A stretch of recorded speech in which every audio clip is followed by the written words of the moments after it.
Okay, and I will go to the recording has started, and this is the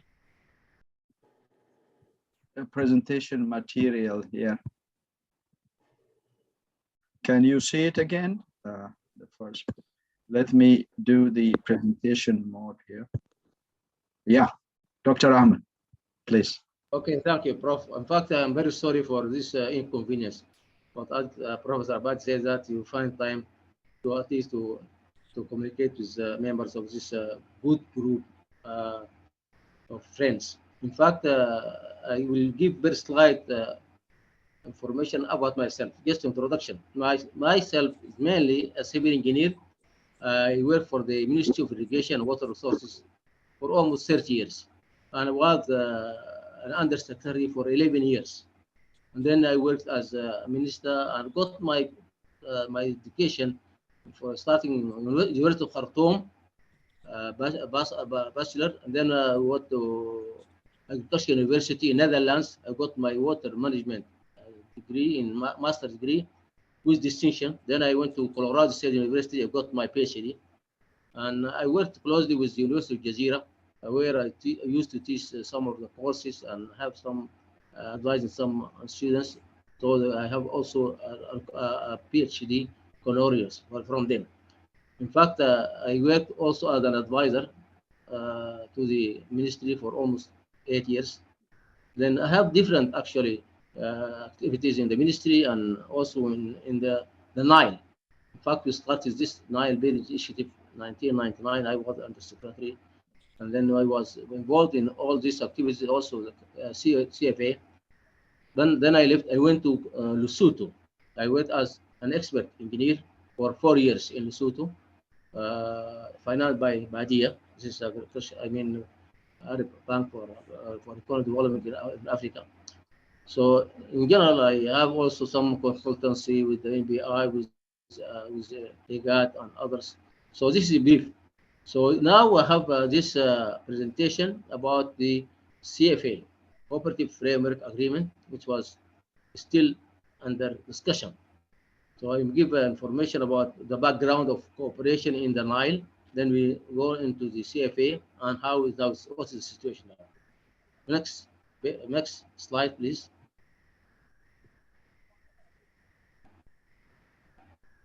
So this is a history of cooperation of the Nile. It started with the hydromet in 1967, and that is, in fact, started until 1992, where the countries involved were Egypt, Sudan, Uganda, Tanzania, Kenya, and joined later by the DRC, Congo, Rwanda, Burundi, and later by Ethiopia as observer. The objective of this hydromet to study the water balance of the equatorial lakes, and also to collect the necessary meteorological data and develop a mathematical hydraulical model. This had been done. Next.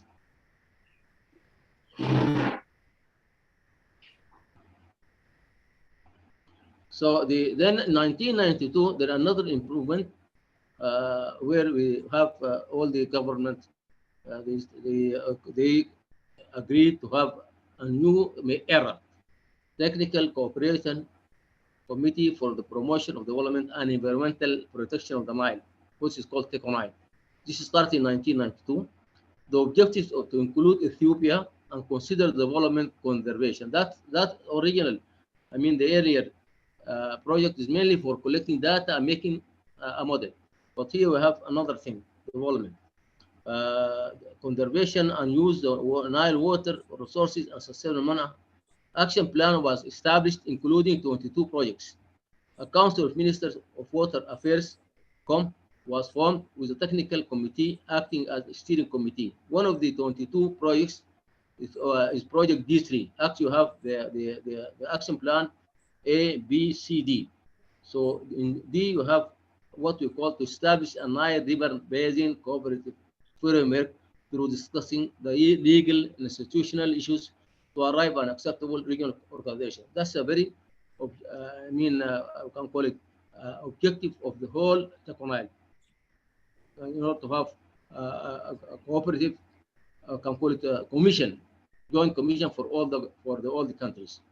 So that we are striving for that. D3, the project D3, yes, please. Okay, please. Next. Yeah, we started. Yeah, please, others, mute yourself so that you can hear Dr. Yes, Dr. Project D3, sorry, it started with a panel of experts, and then there was 3 experts from each country, and this continued for 3 years, 1997 until 2000. Then discussion going on. It's followed by a transitional committee, 2000 to 2004, 4 years. Then another committee, a negotiation committee, followed from 2004 to 2007. General consensus was reached on many of the issues.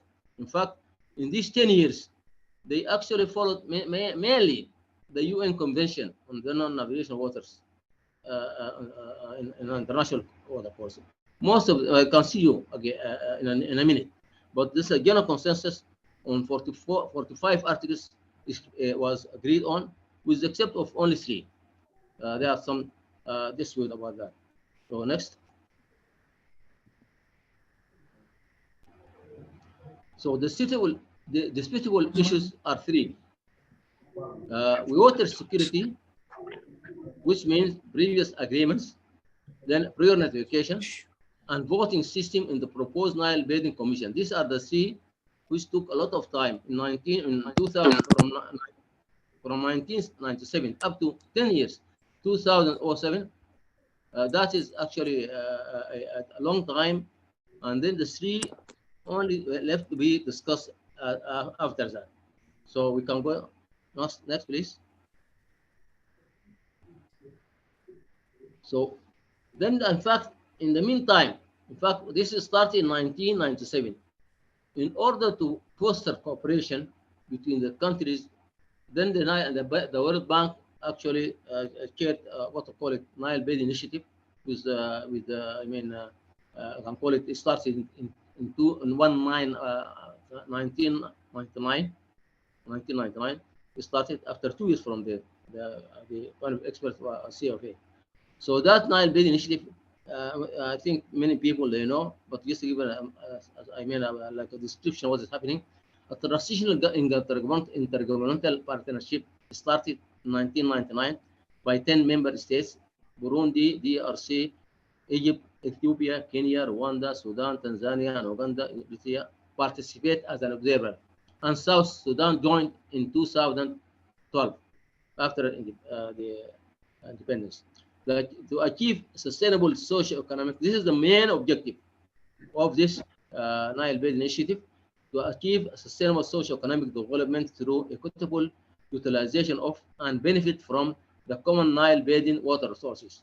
So this is actually like a platform for having meetings, having what I call it, understand each other. It was very nice, and there are 8 projects. I'm not talking about MBI, but this is just as a process in between. So please next. So we talk about the cooperative framework. This is actually our issue in this meeting. In fact, we give just a summary, not talking about everyone of these articles. We have preamble, Article 1, scope of the present framework, Article 2, use of terms. This is normal if you have an agreement. Part 1, general principles, Article 3, general principles, cooperation, sustainable development, subsidiary, equitable and reasonable utilization, prevention of the causing of significant harm. This is actually part Article 3. To go Article 4, please. The right of Nile Basin states to use water within their territories, protection and conservation, information concerning plan measures, community of interest, exchange of data and information, environmental impact assessment and audits, peaceful resolution of disputes. Water as a finite and vulnerable resource. Water has social and economic value. Water security. These are major things in the agreement. Go please. Next. Part 2, rights and obligations. So Article 4, equitable and reasonable utilization. This is the main as UN convention, as I said, on non-aviation uses. Article 5, obligation. In fact, I will go through the all them. Then if you have a question, then you can go back. Obligation and not to cause significant harm is a major also article. Article 6, protection and conservation of the Nile River basin and its ecosystem. Article 7, regular exchange of data and information. Article 8, plan measures. Article 9, environmental impact assessment on August. In fact, this is very important and this is part of the agreement. Go ahead, please. Article 10, subsidiarity in the development and protection of the Nile River basin. We have two sources, the equatorial and the Ethiopian. Article 11, prevention and mitigation of harmful conditions. Article 12, emergency situation. Article 13, protection of the NRB, Nile River basin. حولتونا الى السفينه ده قاعده الليله ما لقيتها انا خلصت سفينتي في البيت ما عندكم معلومه 3 of armed conflicts. Article 14, this is the problem. Article 14, water security.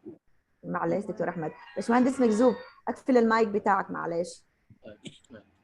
Article 14, this is one of the civil articles, water security. Go ahead, please.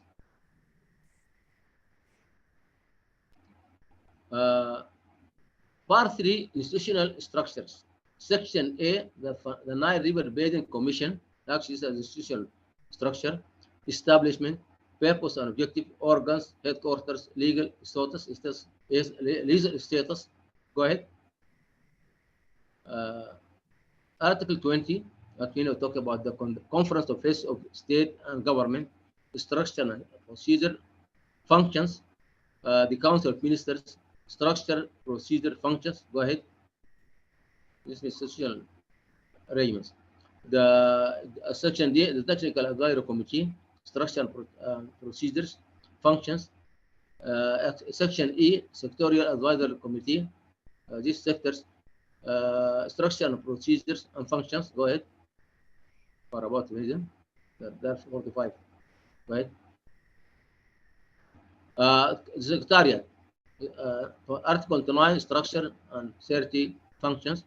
Then we have Section G, succession. This is very important. Succession of the Nile River Basin Commission to the Nile Basin Initiative. In fact, this Section G, Article 31, actually says that NBI is a temporary arrangements. So when we agree to the commission, then when we agree to the CFA, then we have a commission and the NBI will be dissolved. This is a succession of the FAI to the CFA to the NBI. Go ahead, please. Part 4, subsidiarity institutions. Article 32, sub-basin organization and arrangements. Article 33, national Nile focal point institutions. Article 34, settlement of disputes. Article 35, supplementary instruments. Then we have Part 6, final. In fact, we have maybe this is 5. This is a mistake. Part 5, final clauses. Article 36, amendment of the framework or protocols. Article 37, adoption and amendment of annexes. Go ahead. Article 38, relationship between this framework and its protocols. Article 39, reservations. 40, withdrawals. And then we have the go for negotiation. Go ahead. Ratification of or accession, entry into force.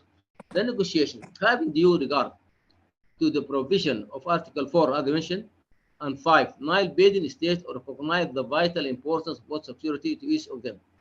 The state also recognized that cooperative management and development of the waters of the Nile River system will facilitate achievement of water security and other benefits as well. Nile Basin states therefore agree in a spirit of cooperation. This is very important. So in Article 14, they break into two because of its importance. They make A and B. In A, they say to work together to ensure that all states achieve and sustain water security.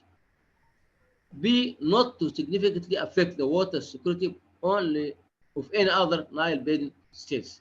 In fact, this part mainly for previous agreements and mainly for actually Nile agreement between 1959 of Sudan and Egypt.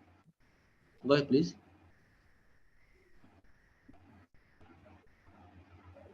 So here, Egypt proposed that Article 14b should be replaced by the following wording. This is their suggestion. In fact, I said after 2007, we have a lot of meetings, and Egypt just said not to adversely affect the water security and current uses and rights of any other Nile Basin states. This is proposed by Egypt. And the extraordinary meeting of the NICOM held in Kinshasa on 22nd May 2007 resolved that the issue of the Article 14b be annexed and be resolved by the Nile River Commission. This is a proposal. Absolutely. Go ahead. Water security issue. I want to just to give a light on this issue. This is a very important issue. UN Convention on the Law of the Non-Navigation Uses of International Water Courses, which is started in 1997. The convention entered into force in 2014. In the preamble of this convention, what's this?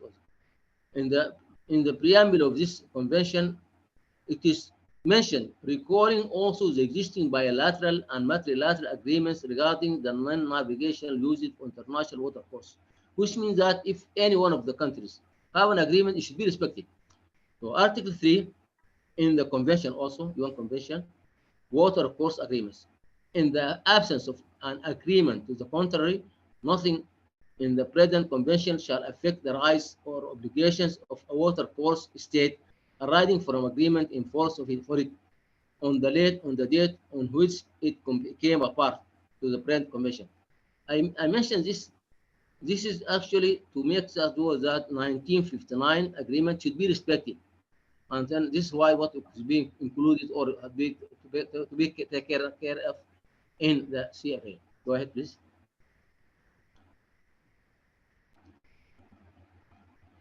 Pre-notification, also one of the issues. Article 12, notification concerning plan measures with possible adverse effects. Before a water course state implements or permits the implementation of plan measures which may have a significant adverse effect upon other water course states, it shall provide those states with timely notification thereof. Such notification shall be accompanied by available technical data and information, including the results of any environmental impact assessment, in order to enable the notified state to evaluate the possible effect of the plan measures. Right? This one, there are two actually, water security and purification. And the third one, I think the voting system. The voting system is very clear that they said, I mean, especially Sudan and Egypt said, this is not a majority, voting. It should be consensus, very consensus. And that's why it is not agreed upon. Status of signing the CFA, the agreement, Ethiopia, Rwanda, Tanzania, and Uganda signed the CFA on the very date it was opened for Tunisia on May 14, 2010. This is the status of the CFA. Kenya signed on May 19, 2010, after 1 month. Well, no, after 5 days. Burundi signed on February in 2011. DRC, Egypt, and Sudan have not signed until now. The treaty is subject to ratification. Ethiopia, Rwanda, and Tanzania have ratified the agreement. This is the status of the CFA. You go ahead, please. So that's it. In fact, this is the status. So I just talk about the CFA and talk about the, in general, the cooperation and the status of the cooperation of this. Thank you very much. Thank you, Dr. Ahmed Adam. And now I open it for discussion. It's very interesting. I see the history there as communicated by Dr. Ahmed and the status now as per the signatories to this agreement. So anybody, Alam, I see your hand raised. Yeah. Adam? Yeah, thank you for refreshing our memory on this the CFA agreement and the process that the country went through to draft this document, which was still sitting. How to, in your opinion, what's the mechanism to move forward? And that Sudan and Egypt say want the agreement respected, the other countries say no. That's really the main issue that's really holding any kind of agreement on the CFA. So the other riparian countries are not obligated to respect the agreement they are not part of, either the 1929 or the 1959 agreement that was later modified. So what's, in your opinion, what's the way to move forward?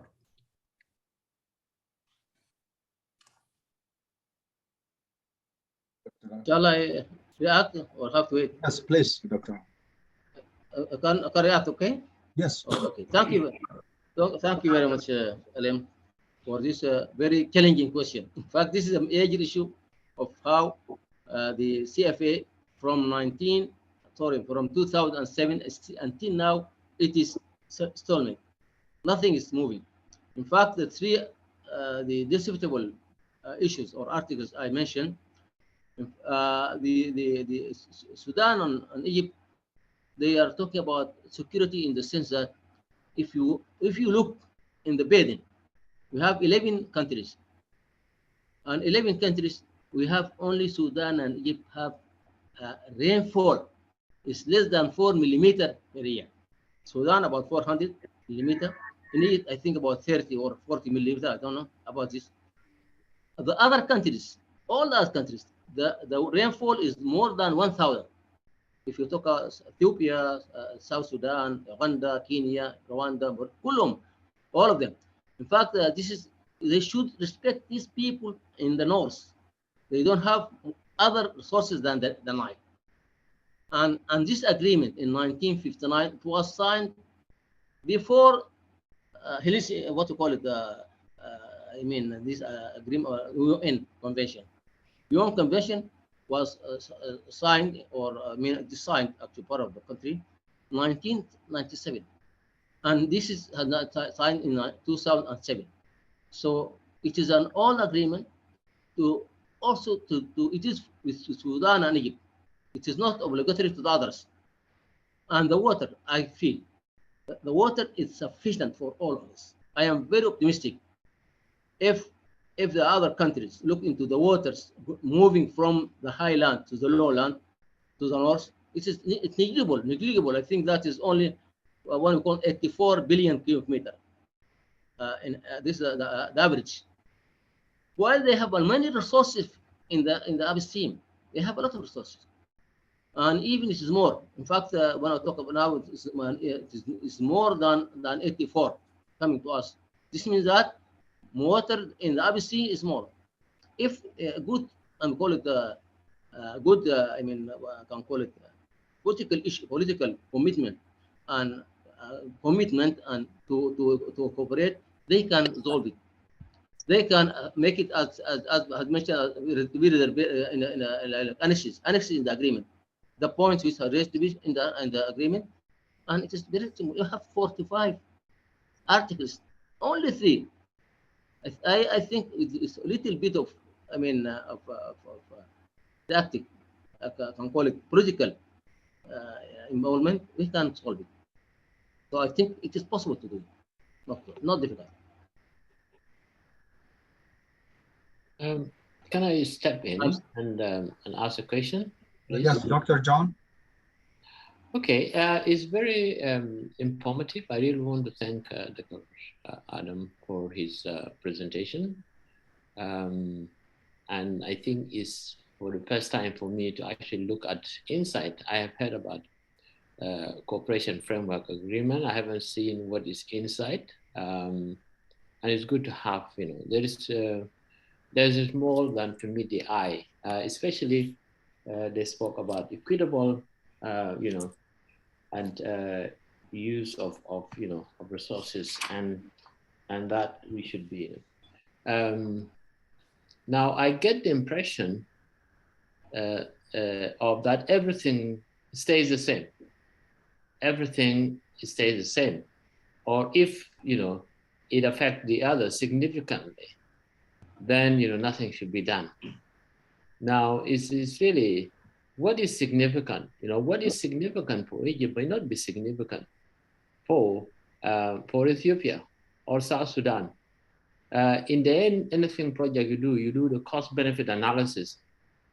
Water is finite, and if Ethiopia or South Sudan wants to use some of this water, or of Uganda, then somebody somewhere is going to actually get less water because it is finite. So we need to see the changes that have happened. The populations have increased. The countries who are actually up the stream, the economic situation has changed. They want to industrialize, and they might actually want to store some of this water. Now you say, Dr. Ahmed, that you have thousands of millimeters, of rainwater falls. That water, you can't capture it and use it. You have to have a way of actually using that, because it just goes, because you will not be able to absorb that amount of water during the time of scarcity. In South Sudan, there are areas, what we call green belt, and green belt is raining throughout the year, but other places are arid, and you see all this movement that is happening of the, of pastoral is moving from highlands to lowlands, looking for water. And also a lot of parts of South Sudan are not actually irrigated throughout the year, when we should actually be able to use that.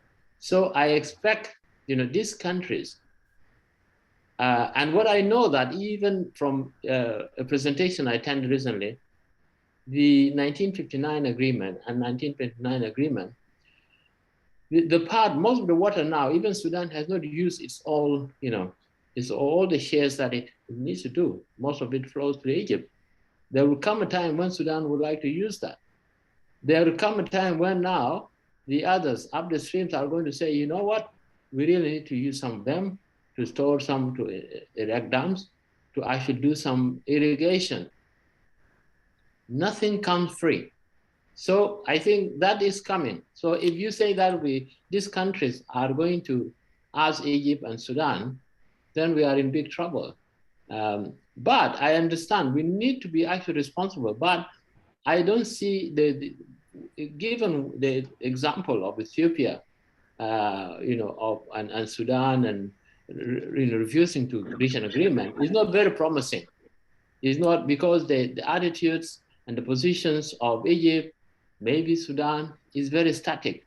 So it's not encouraging to some of us who have not actually joined, how they use, So these countries are going to industrialize.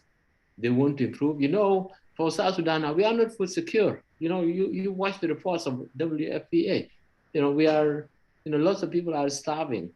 And even we don't even have the capacity to design policies now. But this is not a permanent conditions.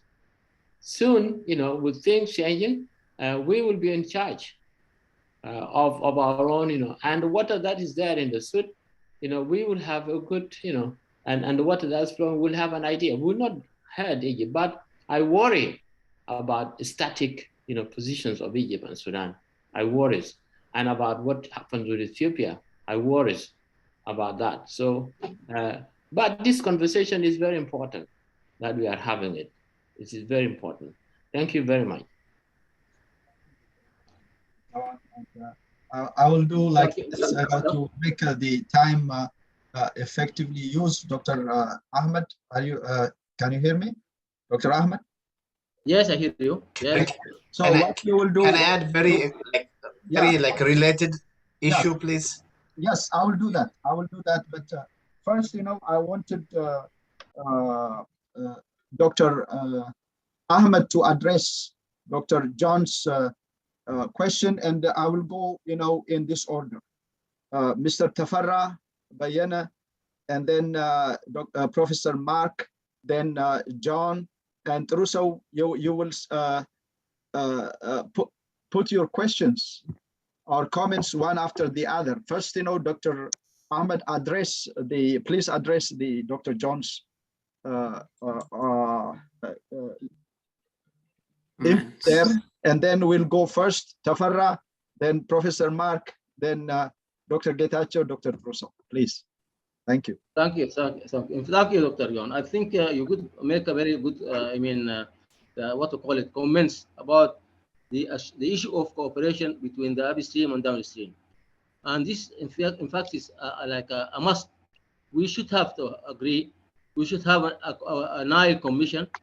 When I talk here in this presentation, I'm not presenting the government official. I am just I'm not a government official. I am in like a freelance technician, talking about what is the good way to foster the cooperation between all the Nile countries. I feel that these issues are very small. The three issues which have been mentioned, security, water security. Water security, Egypt is putting some a proposal to have it, and the Common Council Minister said we can make it as annexes. That's solution. And also, what about notification? Pre-notification. This is the UN Convention is have that clause. So what's the difference? So all this can be resolved, and I want to say water is sufficient for all. It's sufficient for all, because what arrives as Aswan annually only 84 billion cubic meter, while in the equatorial lakes, I mean the equatorial highlands and Ethiopian highlands, is more than 1,300 million. That is too much water, and irrigation is costly, Dr. John. Sometimes when you say make an irrigation project, you need only 1 or 2 watering. If you make more than 4, it is mean that is justified. It's economically feasible. But for 1 or 2 watering, I believe it is good for you to have rainfall. Even in Sudan, we have rainfall. More economical, because you don't have an irrigation system. Irrigation system is very expensive. Operation and maintenance very costly. So you can go when it is becoming a feasible project. Thank you.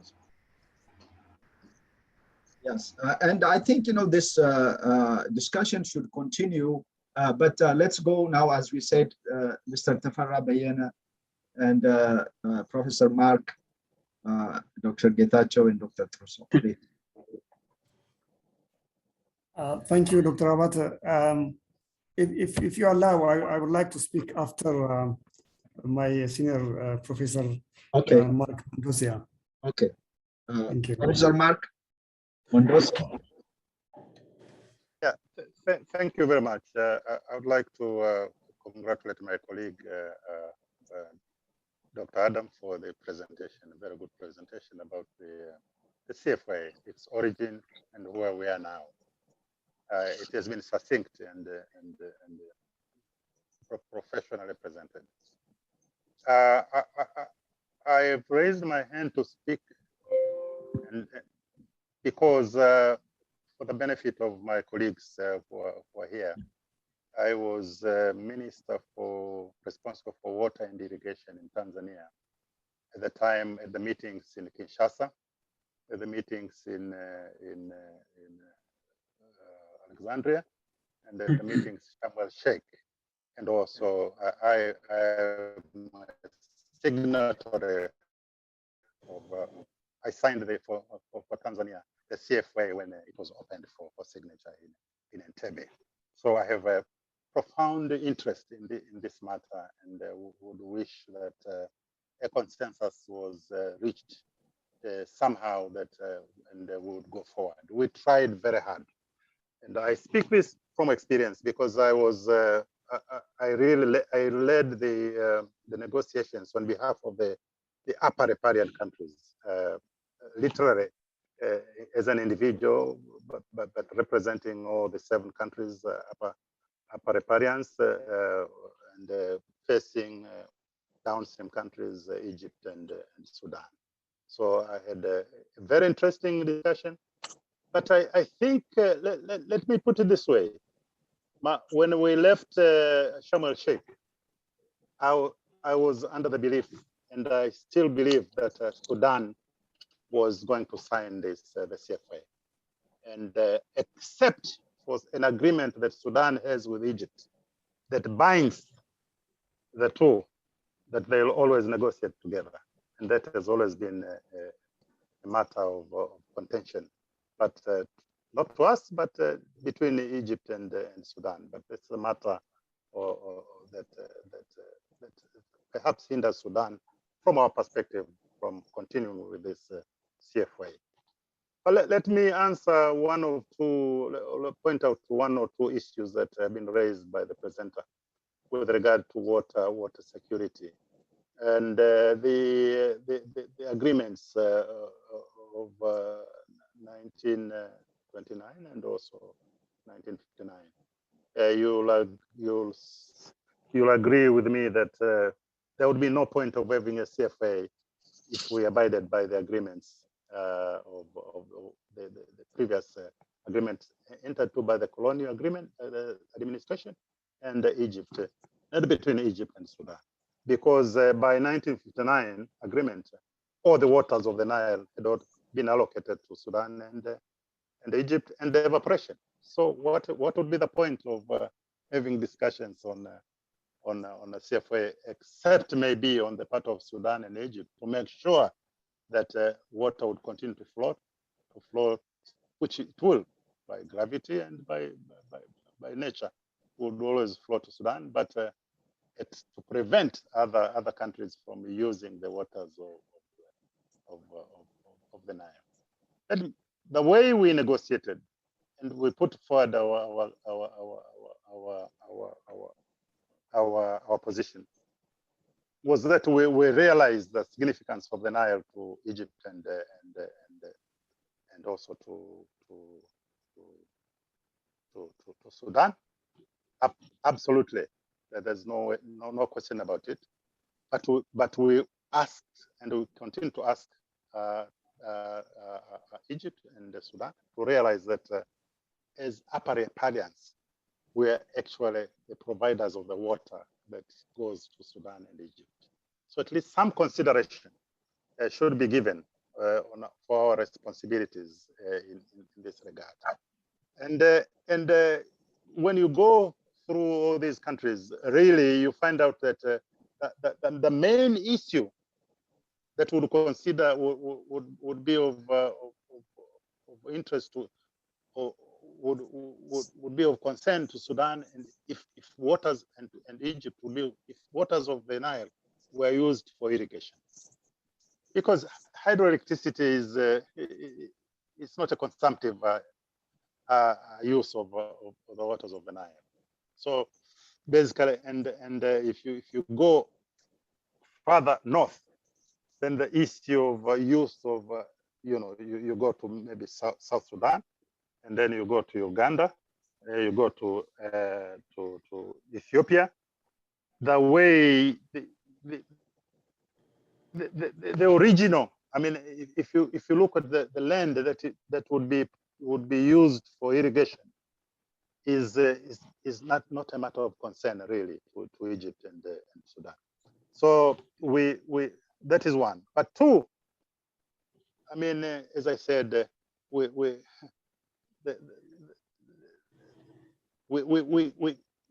came into this framework agreement because we realized that we couldn't, and I'm sure Egypt and Sudan knows that we can't live with those colonial agreements which were entered into without our agreement. So we hope that there will be some realization, and we really went very far. Let me put it this way, to say that let's get into the Nile Framework Agreement and leave the contentious issues to be dealt with by the Nile Commission. Why we did that is because we realized that some of the issues, and it has always been the issue of the interest of Sudan and Egypt, that some of the issues be dealt with by the heads of state. And we have, within this agreement, we have a meeting of the heads of states.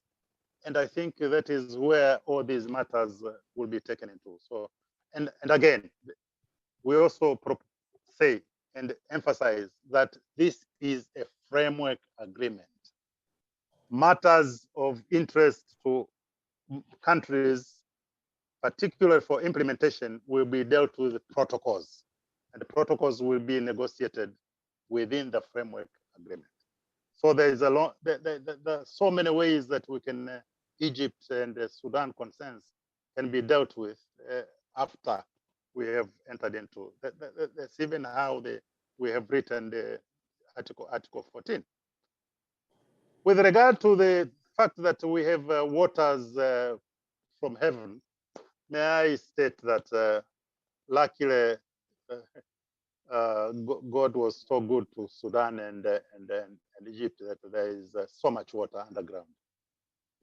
So much water underground. So if you have to, you know, Egypt is sitting on billions of water, volumes of waters underground that have been discovered. So if you look at that way, you will never reach an agreement. You will never reach, you put forward a case that can be agreed upon. And then, of course, luckily, Egypt is now going forward with,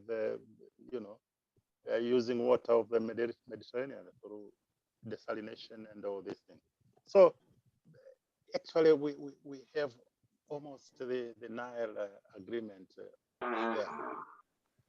Let's have the political will and have the CFA ratified. And then all these other issues will continue, like in many other agreements, will continue to be dealt with. So those are my views, having participated and led the negotiations on behalf of the upper recipients. Thank you. Thank you, Mwandosya. Yeah, this is from the being there, and we are glad. We are really happy to have you. And Tafarra, please. Yeah, thank you very much, Dr. Abata, and thank you very much, Dr. Ahmed, for refreshing us on the CFA. After speaking after His Excellency Professor Mark Mwandosya, I don't have to speak much, but I would like to only restrict myself into correcting some issues with regard to the contentious issues that Dr. Adam raised. The three issues that were, there were differences among the riparian countries. I agree with you that the first one was the existing agreement or agreement. The second one was, of course, on exchange of information on planned measures. And the third one was use of terms, particularly a river basin versus a river system, which actually the UN Convention says water course, as you have been also referring to that. That has to do with the river, the water in the river system. So again, for coming into similar kind of arguments, like you have in the basin so much billions of metric cubes, but we have only 84 billion metric cube. That 84 billion metric cube belongs to us, as the 1959 agreement says that for the full utilization of the water of the Nile River. So the upper riparian countries where there is no, it's river system for the all of the agreement and in all provisions of the agreement. But later on, actually, these differences on the three issues was there until the 2007, as you explained. But when the negotiation was concluded in 2007, There is only one.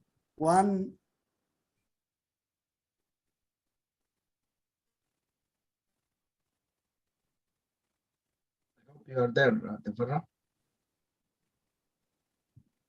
Tafarra, are you still there? There is some one article actually on sub-article of 14B. Probably it's the system. If Rabata, can you hear me? Yeah, it was disconnected, you know, and not clear. So can you quickly repeat what you said in the last portion of your statements? Tafarra. Shall I start from the beginning? No, Yes, not sir. from the beginning. The end, towards the end, it was so unclear. You know, we didn't hear about your comments about the three outstanding issues. You must have some technical problems.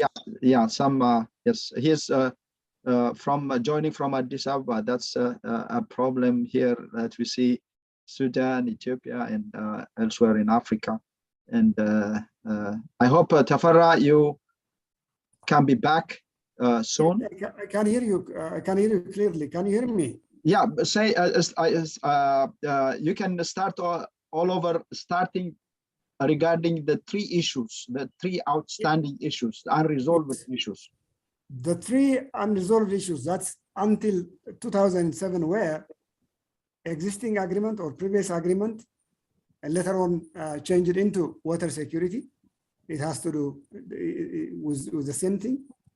And the second one was on exchange of information on planned measures or maybe prior notification. The third one was use of terms like river basin versus river system. The downstream countries were preferring river basin because they want to negotiate on the rain, on the moisture in the soil and the like. What Dr. Ahmed said, 1,600 billion metric cube.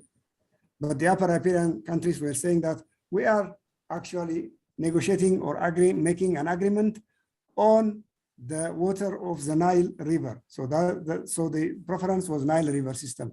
But later on, 2007, they agreed that when it is about the use of water or impact because of the use of water, we use Nile River system. For it is environmental protection, environmental development and the like, we use Nile River basin.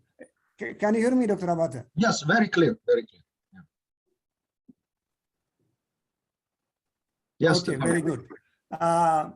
Then these were actually resolved in 2007. Also, the planned measures. On the planned measures, actually the reservation was by the upper countries, particularly Ethiopia, on the prior notification because of the extensive procedures. In fact, Ethiopia also made reservation during the adoption of the UN Convention because of the same reason. This is the framework agreement. We saw in this agreement in the CFA, they said, and in principle, we do agree on exchange of information on planned measures, but the procedures will be developed by the Nile River Basin Commission. Then that was agreed upon. Actually, all countries agreed, including Egypt and Sudan. On the water security, as I said, also the only item remaining was water security. So that was on the Article 14B. The text was not to significantly affect the water security of any other Nile Basin state. So Dr. Ahmed was talking about the water security of Egypt and Sudan, or about the water security of the upper riparian countries. So I think the compromise was not to significantly affect the water security, but the proposal by Egypt and later on, actually, as Professor Mwandosya said, because of this agreement that they have to negotiate in block, they said not to adversely affect the water security, or adversely means, as some of our lawyers said, not to touch it, not even smell it, that kind of notion it has. And it has reason. I mean, Dr. Ahmed, I thank him for being really frank. He associated it with the agreement. So this agreement, this means actually accepting this agreement. Earlier, the text was existing or previous agreements shall be null and void to the extent of their inconsistency to the present framework agreement. But again, to be silent on the existing agreements from both sides, upstream, downstream, this water security issue was, I mean, that was replaced by water security. And the whole part of the water security, the two important cardinal principles, causing or preventing the cause of significant harm. So the part A of this article, later on the obligation, was the right. And the obligation was really cumbersome for the upstream countries. Actually, it is as accepting the 1959 agreement, which denies their right for the use of the Nile waters. So this is what I actually would like to add to what Professor Mwandosya said with regard to the questions raised in the presentations by Dr. Ahmed. Thank you very much indeed. Yeah. Thank you. Let me make one adjustment here, since you know, lots of talks were presented by Dr. Mwandosya and Mr. Tafarra. I think it's fair for to give the opportunity for Dr. Ahmed to address it. Dr. Ahmed? Yes, in fact, it's very good. Thank you very much, Professor and Engineer Tafarra. In fact, when I say 1959 agreement, I didn't talk about 1929. This is only this is a colonial feeling, colonial really, but we are signed on the who are colonizing Egypt and Sudan. But 1959, it is an agreement between two countries in the Nile Basin, Sudan and Egypt. And in fact, I want to say that people say this Egypt and Sudan distribute the water among themselves, the whole water. This is not true. I want to make it very clear that in 1959, Sudan was using only 4 billion, and Egypt is using only 48 billion. The rest is going to the Mediterranean. The rest is not used. So Sudan, Egypt, because they're in need of water, they said this water going to Mediterranean, we want to distribute it between ourselves.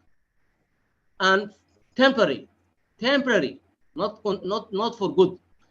Actually, in 1959, the 23 or 34 actually, which is going to the Mediterranean Sea, they said, okay, Egypt take 1/3 and Sudan 2/3. This is been added to Sudan and this added to Egypt, and it is the full utilization of the Nile, because the water being used, not used. The water was not used. It was just going to the Mediterranean Sea. They said we use it temporarily, and there is an article in the agreement in 59. If any country want water, they can take it from us. This, even Sudan is not accepting it, but it's an obligation. If any country wants water, it can take it from our share. The bottom line, in 1959, there were 84 billion cubic meter annually. After 60 years, the water is increasing. The water is becoming 115 billion. This means that the other countries, they are not using it. They don't need it. A lot of rain, it is easier for them to make irrigation using rainfed.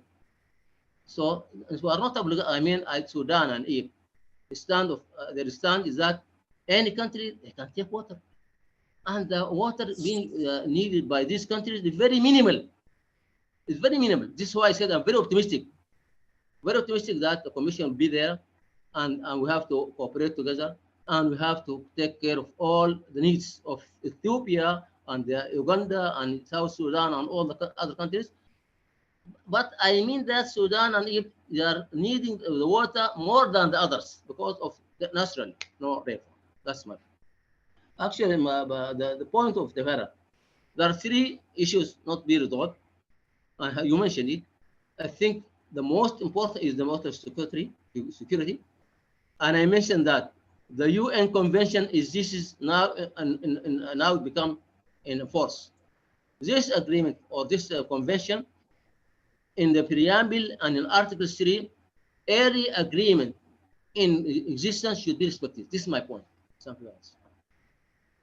Here for clarification, Dr. Ahmed, Yeah. do you think that Sudan will be restricted to 4 billion and Egypt 48?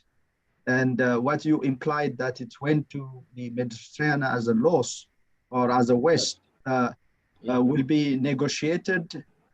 I mean, could be agreed by Sudan to restrict to 4, because in a recent meeting, I remember Dr. Assad was saying that Sudan is in need of much water, and it's used beyond the 18.5. Actually, it's beyond 19 billion cubic meter. And you said that the amount of water that goes through the system is more than 115 or 115 billion cubic meters. Yes.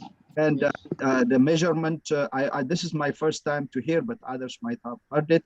So do you think that Sudan and Egypt are saying that, oh, we used it temporarily, so Sudan will restrict itself to 4 billion and Egypt 48? For clarification, sir.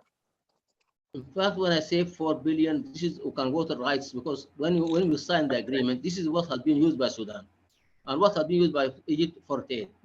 So what to have, I mean, distributed the water loss being going to the Mediterranean. So Sudan have another 14.4, 14.5, and Egypt another 7.5. So Egypt becoming 55.5 and Sudan 18.5. This is just a distribution.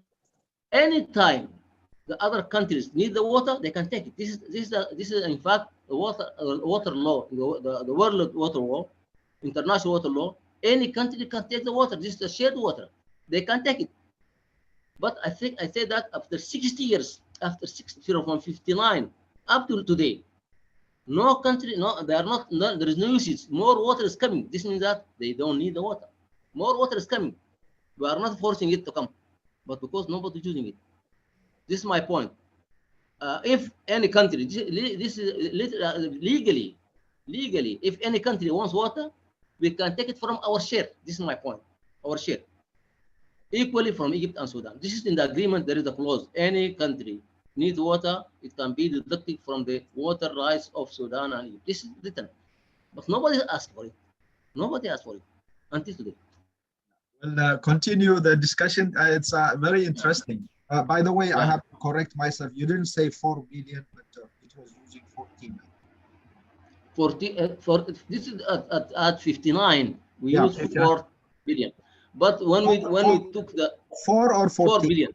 4 billion. Right. I'm right. Then the water being lost to the Mediterranean had been, which is 22 billion, had been divided between Sudan and Egypt and become water right temporary. And it was another article in the agreement.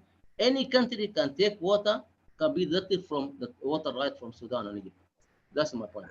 And here also, I don't want to really take all the time and make coordinating it, but in recent article in Bloomberg, it says that Sudan has 200 million acres of potential irrigable land, and Egypt is not that much, irrigable land there. The sharing itself, like 1/3, 18.5 is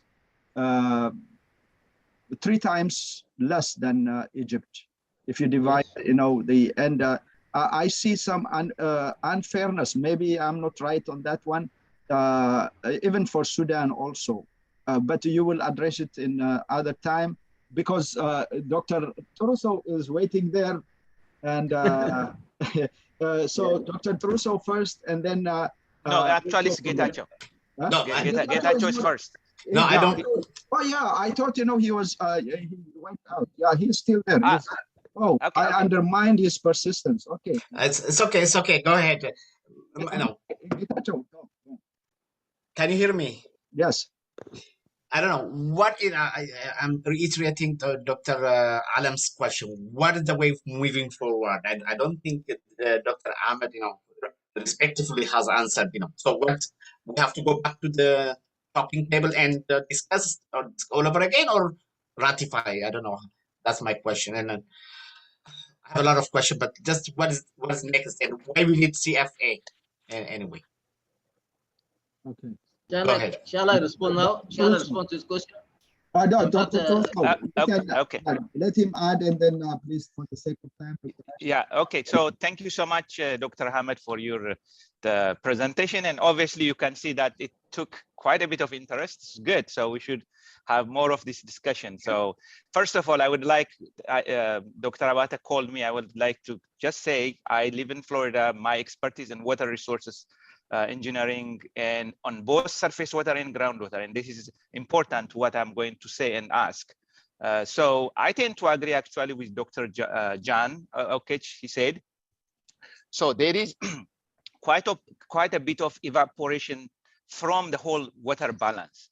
So I think this idea, we have been discussing whether we should just look at the rainfall and so on, but the environment is there, whether we like it or not. It's just a simple mathematics of a function of temperature.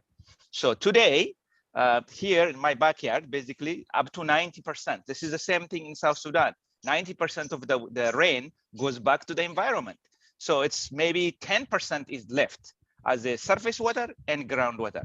Now that's the one we should be actually trying to figure out. And I appreciate earlier comment, Nile basin system. I think that's where we need to figure out. And my question, and before that question, I was also surprised about the 115 billion cubic meter available. I have not seen, it's possible in 1 year, but what typically people agree on is something for 30 years on average. I know that 84 number is small, anywhere between 92 to 97. Some of them are at least 97 over a long period of time. But my question is, we actually first need to know how much water is in the system. And I argue that we don't.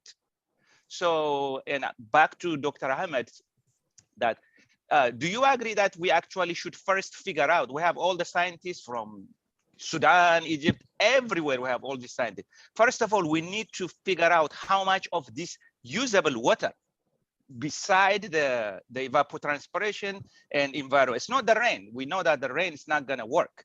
So how much water is available within the Nile River basin from the surface water, from the groundwater? The 1997 article says river course and actually calls out groundwater as well, surface water and groundwater. Why don't you, do you agree that we put first, maybe as a baseline, maybe for next 5 years, put everybody's effort on understanding how much water there is, what is we're using, how much is coming from the surface water, and then figure out how much is there to share if we have to. And there are, of course, other things to beyond sharing the water. But I just want to make sure that it's this idea, oh, there is a lot you can take, but give this much that is to Sudan and Egypt. I think I found it that's very difficult. So do you agree on the idea that, okay, maybe for the next 5-10 years, let's set a baseline, how much water it is, and then we can figure out how we can share. Thank you, Mr. Asifa. Actually, what you said, if you see, when I put all the articles of the agreement, I put institutional setup. Those institutional starting from the head of states with the council ministers, then we have technical committees, then secretarial committees. These secretarial committees are supposed to do these studies. In fact, when this commission in place, then we can address all the issues you mentioned. It's very important to have how much in the system, how much in the evaporation, how much is going to down to the groundwater. So this is very impressive and very actually, I can call it important for the institution to work. And when we are talking about, we want to sign, we want to have one commission, Nile Basin Commission, then we can have these studies. In fact, even the NBI. Last week, we were in Uganda, in fact, in Kampala. There is a study about Nile Basin, what to call it, River Nile Basin management plan. They already starting about how to use this water between the different countries. So now the issue now, and actually the stumbling problem is to sign and to agree. And you ask how we can do it. This is political. I mentioned it's political, not technical. How to arrive to this, signing of all the countries. And every country, in fact, like Egypt and Sudan, we have the agreement, and in the agreement we said we agree on dividing the needs of the other countries. We agree on the needs of the other countries. But as I mentioned, water is more. As I mentioned, the average is about 100, not 115. This is only 1 or 2 years in 2019 and 2008. But the average in the order of 100, which means that the upper countries, they put more water in the system. Instead of deducting 84 becoming less, now it's becoming more. This is my point, that we are optimistic to arrive at agreement, share the water, all the countries. That's my point. I think we can arrive it if you have political commitment. It is political, not technical. Thank you very much. Thank you, Dr. Ahmed. I see, yes, you're right. The political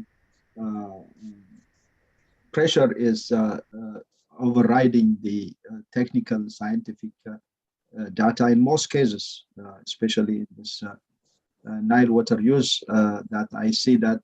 But for the sake of time here, I would like to have the opportunity given to, in this order, Dr. Assad first, and I think Dr. Mustafa, Taysir, and Dr. Lama, and Dr. Haider, in that order. If I pronounce your names, make it shorter, please. And Dr. Okay. Ahmed, be kind to Yeah. Dr. Ahmed. Okay, thank you very much, Abed. I just have very brief comments. I think today we have heard a lot of talks about colonial agreements. And I would like to say that is even the border of the African countries are based on colonial agreement. Then when we are talking about colonial agreements, do we have the right to choose one over the other? And also, I would like to note, in addition to 1959 agreement, there are so many agreements. There is 1929, there is 1901, there is something in 1870 something. So there is a lot of agreement. I think the main issue of the Nile is the special variability of rainfall. And if people sat and work out from a technical point of view, for example, if you look at the Blue Nile, the amount of water reaching Sudan is only 20% of the rainfall. Around maybe 18% or 20%. You will find that 16% maybe or more is retained into Ethiopia. That is also provide a lot of ecological services. It's also water stored in different storage system within the upper Blue Nile catchment. I think, first of all, we have to get the science right. And I think part of this issue is that is okay, you are getting water, I just want you to get less or more, or so we have to get the science right before we start arguing about who gets what and when. Thank you very much. Mustafa. Hello, thank you very much for giving me the chance. This is the first time I'm joining you. My specialty is occupational and environmental medicine, and I specialized in assessing risks for major projects from the point of view of safety. Obviously, we've heard a lot of talks, which are very interesting. I have a few points. My first point is to Dr. John from South Sudan, and he mentioned something very interesting and very valid, which is basically nothing comes for free, which is true. Nothing comes for free. So if that means that the water which is coming from upstream is coming down and the downstream has to pay for that. There is also another argument, which is, what if we are going to start also charging for, okay, you know what, we don't want this water, or you pay for the passage of the water. So I think here, these two arguments really are not, they cancel each other. Let's put it that way. The other point that, which is of concern for us, really, is the time of, is the safety and the lack of action plan for any risks to the population at risk. And it happened with the first filling. We didn't have any time, actually, to manage to get people out of the way, if you see what I mean, for the first filling.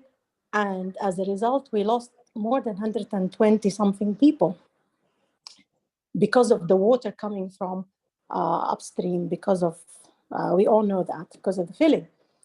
So this is something, of course, repetitive. And I cannot see how Ethiopia is going to make sure that it cannot have extra water, because if, God forbid, and they have too much rain, obviously they have to act, and they will have to open the system to release the extra water. So for us in Sudan, we don't have an action plan. We don't have any risk, management for the people. And maybe this is something for us in Sudan to manage. But meanwhile, till we develop all these planning systems for emergency preparedness and all of this, we really need to have a pause, because technically we cannot handle any excess water coming for the safety of those people. And I hope this gets into consideration when people discuss all of these things. This is apart, obviously, from the other impacts, which they come next to the lives, really, loss of lives. I'm going to stop here, and hopefully we can discuss this in more details, because I think this is a point that everybody will not disagree on, and we have to think about. Thank you. Yes, Taisir, thank you. And Dr. Lama, and then Dr. Haider Yusuf. Thank you. I really appreciate the presentation on the cooperative framework agreement and the details. Dr. Ahmed went into the process that has gone up to now, where it fell and the different parts. Bringing it to the question I'm going to raise, it is going to be a question for Dr. Ahmed's view, given his background and his. But before I do that, I want to set the fact that whatever was tried by the cooperative framework agreement has failed to establish these two major goals, according to my perception and my understanding, which was, it was an effort to try and establish legal and institutional frameworks.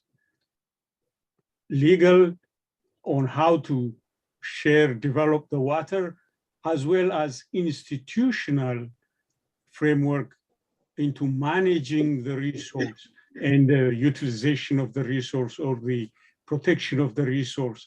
All these frameworks were included in the cooperative framework agreement. Given the experience that both aspects, the legal and the framework for the legal and the institutional were not accepted in the end, and we don't have any agreement, would it be now salvageable in the sense breaking up and saying it's more important, and this is my view, my personal view now, given the experience, is that we should have the institutional framework established in handling issues, manage the resources, and all that should be discussed, handled, solved, and also the guidelines for how to do each of these things in the form of framework you cannot give all the details. After that, we go into the legal aspects and go on. The reason I say that is because, and I, having read, I come at it, Egypt, for the most part, and once in a while, Sudan, use this agreement between them, whether it's the earlier agreement or the 59, the more recent, and I don't want to go into that because that itself, the fact that they have revised it in 59 because the previous one didn't work should be a big lesson in that there is no agreement that's going to be good for all times, which means Egypt cannot really go back and say historical use or historical agreement should be binding. You have to consider modifying them, not in the sense of revising and changing, but when it becomes necessary, things have to be revised and modified with negotiation, of course, and the reasonableness should always prevail. Now that I bring back to conclude with my question again to Dr. Ahmed, do you think it would have been better if they went and established the framework for the Nile Basin Commission, which would develop the rules and procedures and modalities for working institutions and legal frameworks? Would that have constrained or guided the countries to behave or at least comply with the rules they agree with? Because each time they don't, they just pick up their balls and go home. Okay, thank you, Dr. Lama. Dr. Haider Yusuf, please. You muted yourself, so unmute it, please. Mr. Haider Yusuf, Dr. Ahmed, we can't hear you. You unmute yourself. Haider Yusuf. Haider Yusuf not there? Yeah, he's there, but he muted himself. Yeah, can you unmute yourself, please? Yes, I'm here. Do you listen? Please. Do you hear me now? Yeah, please, go ahead.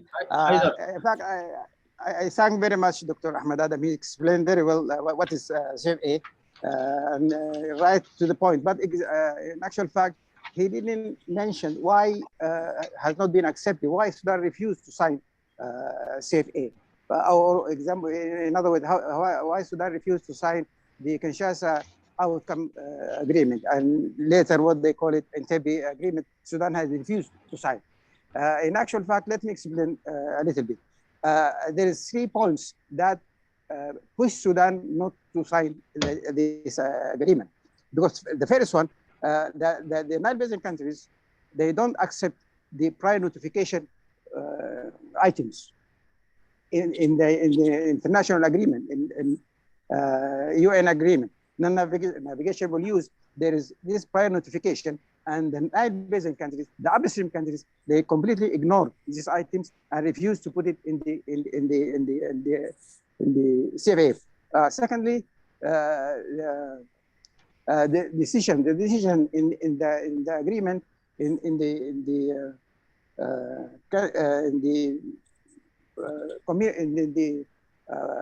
agreement has to be taken by majority and not by consensus. Sudan is for the taking all decisions in the organization, the new organizations that they're going to establish by consensus. The third point, they are talking about the old agreement, water sharing agreement. They have to be abolished. They don't recognize it anymore. But this has nothing to do with the other Nile Basin countries. For example, the 1959 agreement between Sudan and Egypt, it was not a colonial agreement. It is during the after Sudan and Egypt had got their independence. And secondly, Sudan is not dividing the water, taking it from the upper basin countries. Sudan is sharing the water which already entered Sudan. That means after they consume what they want to consume, the consumption of water is available for anyone. Any country has the right to consume water as much as they can. What enters Sudan, it is beyond their capacity to utilize it. The water that we have shared between Sudan and Egypt, it is not that water we pull it from the upper basin countries. This natural flow. Secondly, the third point, I think, which is more should be clear,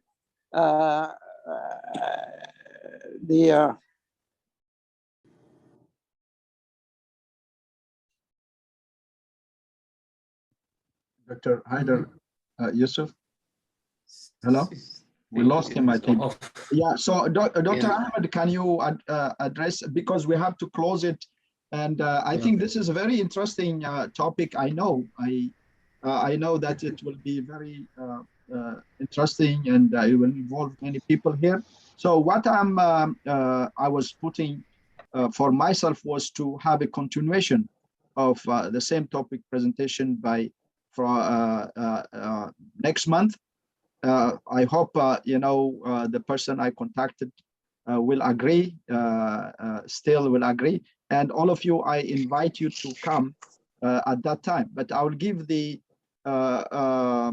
opportunity for Dr. Ahmed Adam to address it. But I think Sammu, Dr. Sammu Nugus, maybe in the Samsung. I'm not sure if he is the one who is raising his hand. It's Gideon, Dr. Abad. Oh, Gideon yes, yeah, Engineer Gideon. Okay, please go ahead and welcome. Thank you. Thank you. Just a brief question. I just heard from Dr. Mustafa, Madam Mustafa, who just talked about 120 people died because of the first filling of the GERD. This is the first time I hear such a statement, and I would like her to confirm if this is based on factual study, because we have never heard of such as, because this is serious. And I'd like her to confirm this if it is based on studies. Thank you very much. Thank you. So I give the opportunity for Dr. Ahmed Adam. Yes, in fact, I have 2 or 3 participants, Taysir, then Lima. In fact, Taysir is talking about the environment, and maybe this point of 10 fatal during the filling. Maybe, I'm not sure. She putting this figure. I'm not sure whether we are talking about the floods after the filling. After the filling, in fact, as the second in 2020, when the GERD start filling, water is being very less in Sudan, and we have even some of the water supply stations stopped. And then in July, in August, there's a lot of water. That water making floods, and it coincides with the floods from the White Nile. And by the way, the White Nile bringing a lot of water. For the last 2 years, the average coming from the White Nile is about 29 for the average, but for the last 2 years it is 58, almost double. So more water is coming actually to Sudan and to Egypt. So I am always optimistic that we'll reach an agreement. And this agreement, in fact, it started with a legal institutional framework, and we have 10 years, 3, 4, and then 3 for point of expert, 4 for the transitional. Then we have, so this 10 years, we want to arrive to an agreement which is a legal and institutional. In the agreement, we have the institutional arrangements. The head of state is there, the council minister is there, the technical committee is there, secretarial committees dealing with the groundwater, rainfall, and all the studies. So if this agreement in place, we can solve all this.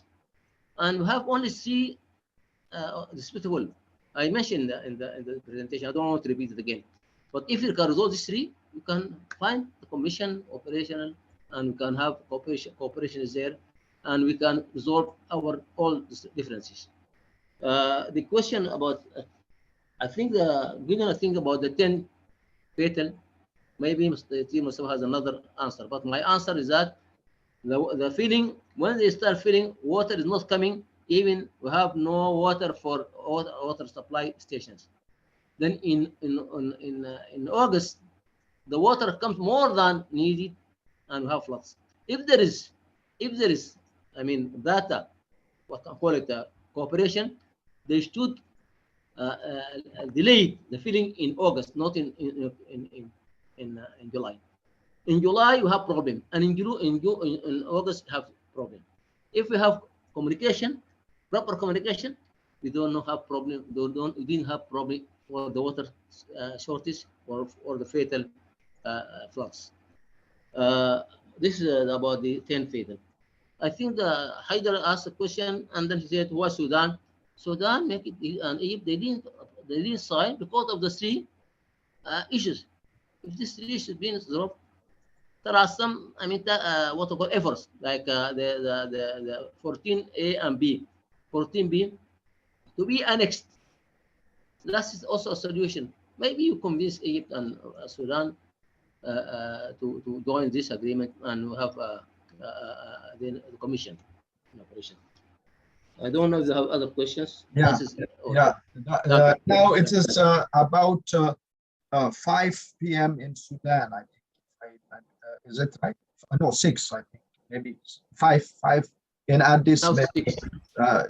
So here in our time, 11, and other places also. And I really appreciate, and Taysir Mustafa, thank you, for the participation. I saw your raised hand, but there are so many questions and comments that are there among many also. So please join me in thanking Dr. Ahmed Adam for the presentation, excellent presentation, and for raising this enthusiastic discussion.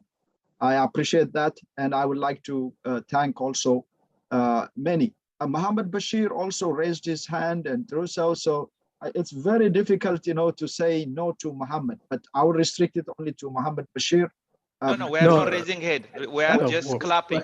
We're clapping. Clapping. Okay. We congratulate him. We want to congratulate. Okay, congratulations to Mohammed Bashir, not for the PhD, but for clapping for this. Thank you. And congratulations, Mohammed. Next time. Congratulations, Mohammed, again. Yes. Next time, really, we will have a very good discussion, continuation. We would like to have it in the same topic. And I'm glad to have Engineer Gideon also here, Engineer Tafarra, and all of you. Dr.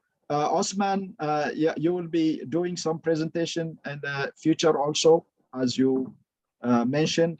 And I appreciate very much every one of you. Please drop email there, and so that we will have to know each other. And I'm glad to everybody to be here and joining us in this 26th meeting. Let's see each other on 27th virtual meeting. Thank you very much. I appreciate it. Thank you. Bye. Thank you for everybody. Thank you, everyone. Okay. Thank you. Thank you. Bye. Thank you, Dr. Abata. Thank you. Thank you very much. Bye. Thank you. Thank you. Bye.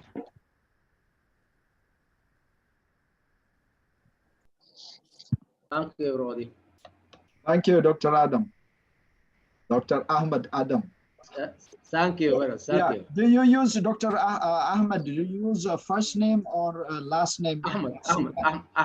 Dr. Ahmed. Is it? Yes. Yeah. Ahmed. Yeah. Yeah. Thank you very much. Really appreciate. Thank you, Dr. Prof. Thank you. Nice to have you. Thank you. Don't forget to post his slides. We will do that. Thank you. اتحرجنا يعني You reminded me to start the recording here.